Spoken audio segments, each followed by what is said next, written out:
ഹരേ കൃഷ്ണ, സർവം കൃഷ്ണാർപ്പണമസ്തു. ജയ ജയ ശ്രീ രാധേ രാധേ. അടുത്തത് നമ്മൾ കേൾക്കാൻ പോണത് ശുഗവിവാഹമാണ് കേട്ടോ. ദിവസം 24 ശ്രീമദ് ദേവി ഭാഗവതം. ശ്രീശുഗൻ തുടർന്ന് ചോദിക്കുകയാണ്, മഹാരാജൻ, എൻ്റെ സംശയങ്ങളൊന്നും തീർന്നിട്ടില്ല, എനിക്കിനിയും സംശയമുണ്ട്. മായിൽപ്പെട്ടിരിക്കുന്ന ഒരാൾക്ക് ആസക്തനാവാൻ എങ്ങനെയാണ് കഴിയുക? ശാസ്ത്രജ്ഞാനം നേരിട്ടും നിത്യത്തെ തിരിച്ചറിയാനുള്ള കഴിവും ആർജിച്ചിട്ടും മോഹം ബാധിക്കുമെന്നാണെങ്കിൽ മുക്തി സാധ്യമാവണത് എങ്ങനെയാണ്? ഇരുട്ട് പോകാൻ വെളിച്ചത്തെ പറ്റി പറഞ്ഞതുകൊണ്ടാവില്ലല്ലോ, അതിനെ വിളക്ക് കൊളുത്തുക തന്നെ വേണം. മനസ്സിൽ നിന്നും അവിദ്യയുടെ ഇരുളകറ്റാൻ ശാസ്ത്ര പഠനം മാത്രം മതിയാവുന്നില്ല. അത് പരോക്ഷമായി അറിവ് മാത്രമാണ്. ആത്മാനുഭവം കൊണ്ട് മാത്രമേ അവിദ്യയുടെ ഇരുട്ടകറ്റാൻ ജ്ഞാനമാകുന്ന സൂര്യ ഉദിക്കുകയുള്ളൂ. ജ്ഞാനികൾക്ക് പ്രാണിദ്രോഹം നിഷിദ്ധാണ്. എന്നാൽ ഗൃഹസ്ഥന് പ്രാണിദ്രോഹം കൂടാതെ ജീവിക്കാനും സാധിക്കില്ല. അങ്ങയിൽ രാജ്യഭോഗം കൈക്കൊള്ളാനുള്ള ആശകൾ അടങ്ങിയിട്ടില്ല. യുദ്ധത്തിൽ ജയിക്കാനും വിത്തം സമ്പാദിക്കാനും അങ്ങ് പരിശ്രമിക്കുന്നു. അങ്ങനെയുള്ള അങ്ങയെ ജീവമുക്തനെന്നും പറയാൻ എങ്ങനെയാണ് സാധിക്കുന്നത്? താപസന്മാരെയും കള്ളന്മാരെയും അങ്ങ് ഒരുപോലെ കാണുന്നില്ലല്ലോ.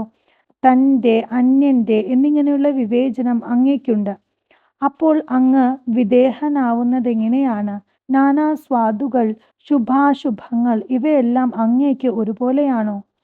ജാഗ്രത്, സ്വപ്ന, സുഷുപ്തികളും 3 കാലഭേദങ്ങളുമുള്ള അങ്ങ് 4ാമത്തെ അവസ്ഥയായ തുരീയ അവസ്ഥയിലാണെന്ന് എങ്ങനെയാണ് പറയാൻ കഴിയുക? ആന, കുതിര, കാലാൾ തുടങ്ങിയ സേനാനിരക്കൊപ്പം നിൽക്കുമ്പോൾ ഞാൻ ഇവയ്ക്കെല്ലാം നാഥനാണ് എന്ന തോന്നൽ അങ്ങയിൽ ഇല്ലെന്നാണോ പറയണത്? സുഖദുഃഖങ്ങൾ അങ്ങേക്ക് ഒരുപോലെയാണോ? പാമ്പിനെ കഴുത്തിലിടുന്നതും മാല കഴുത്തിലിടുന്നതും അങ്ങേക്ക് ഒരുപോലെയാണോ? മൺകട്ടയും സ്വർണവും വിമുക്തന് ഒരുപോലെ തന്നെയല്ലേ? ഒന്നിനോടും ആഗ്രഹമില്ലാതെ സഞ്ചരിക്കാനാണ് എനിക്കിഷ്ടം. നിസ്സംഗനും നിർമ്മമനുമായി കായ്ക്കിഴങ്ങുകൾ കഴിച്ച് ഇഷ്ടമുള്ളിടത്ത് കിടന്നുറങ്ങണമെന്നേയുള്ളൂ. രാഗബുദ്ധിയും ഗുണഭേദവുമില്ലാത്ത എനിക്ക് സുന്ദരിയായ ഭാര്യയും ധനവും മറ്റും എന്തിനാണ്?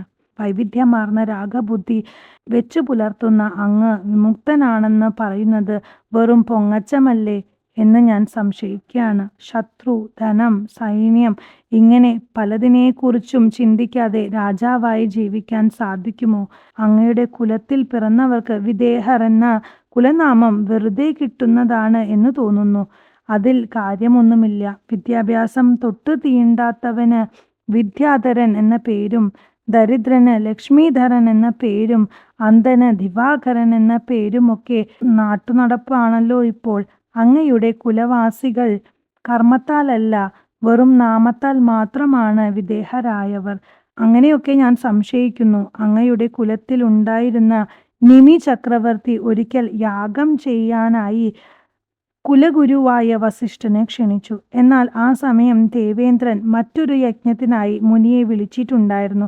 ആ യാഗം പൂർത്തിയാക്കിയ ശേഷം നിമി രാജാവിൻ്റെ യാഗം ചെയ്യാം എന്നായിരുന്നു മുനിയുടെ നിർദ്ദേശം.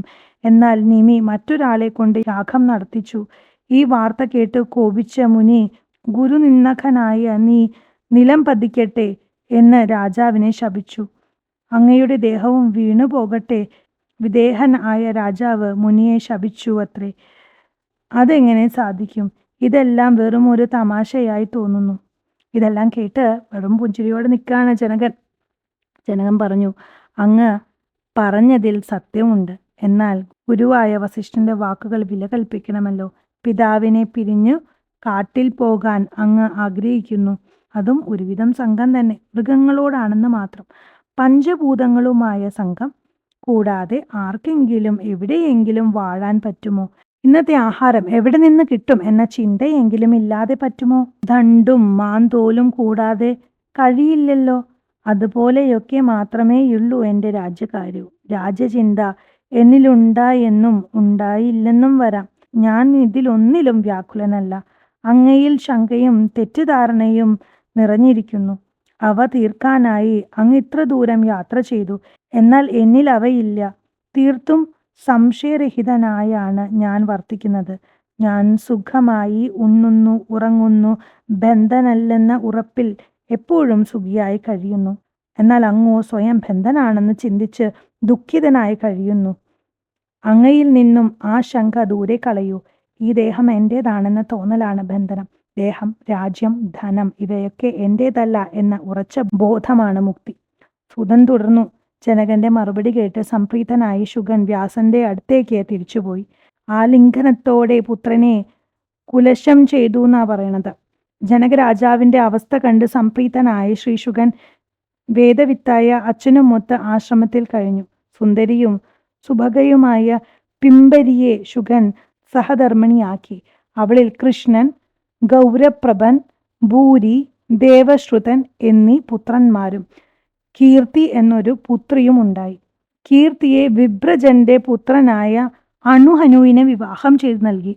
അണുഹന്റെ മകൻ ബ്രഹ്മദത്തൻ ബ്രഹ്മജ്ഞാനിയും പ്രതാപവാനായ ഒരു മഹാരാജാവുമായിരുന്നു. കുറേ കാലം കഴിഞ്ഞപ്പോൾ നാരദനിൽ നിന്നും ജ്ഞാനം നേടി ബ്രഹ്മദത്തൻ പുത്രനെ രാജ്യമേൽപ്പിച്ച് ബദരികാശ്രമത്തിലേക്ക് പോയി.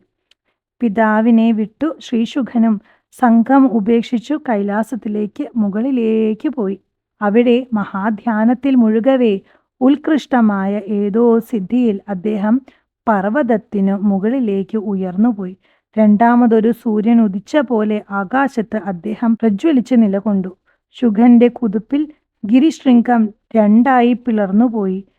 രണ്ടാം സൂര്യനായി ആകാശത്ത് ജ്വലിച്ചു നിൽക്കുന്ന ശ്രീശുഗനെ കാണാഞ്ഞ് വ്യാസൻ വാവിട്ട് കരഞ്ഞുകൊണ്ട് മകനെ വിളിച്ചുകൊണ്ട് ആ ഗിരിശൃംഗത്തിലേക്ക് പോയി. സർവഭൂത ഹൃദയ നിവാസിയായ ശുഗൻ സകല ജീവജാലങ്ങളിൽ നിന്നുകൊണ്ടും ആ വിളി കേട്ടു. മകനെ എന്ന വിളി അവിടെ മാറ്റൊലി കൊണ്ടു. എന്നും അവിടെ അത് മുഴങ്ങുന്നു. മകനെ വിളിച്ചു വിലപിക്കുന്ന വ്യാസനെ കണ്ട് പരമശിവൻ അദ്ദേഹത്തോട് ദുഃഖിക്കരുത്. അങ്ങയുടെ പുത്രൻ പരമമായ ഇടം പ്രാപിച്ചു കഴിഞ്ഞിരിക്കുന്നു. ആത്മജ്ഞാനമില്ലാത്തവർക്ക് അപ്രാപ്യമാണത്. പുത്രനിലൂടെ അങ്ങയുടെ കീർത്തി വർദ്ധിച്ചിരിക്കുന്നു. അപ്പോൾ വ്യാസൻ പറഞ്ഞു, മഹാദേവ, എന്നിട്ടും എന്നിലെ ശോകം വിട്ടുപോകുന്നില്ല. പുത്രനെ കണ്ട് എൻ്റെ കൊതി തീർന്നിട്ടില്ല ഇതുവരെ. അവനെ വീണ്ടും കാണാൻ എന്നിൽ ആഗ്രഹം നിറയുകയാണ്. മഹാദേവൻ പറയാണ്, വ്യാസമുനെ, അങ്ങ് എൻ്റെ പാർശ്വഭാഗത്ത് പുത്രന്റെ രൂപത്തെ കണ്ടുകൊള്ളുക.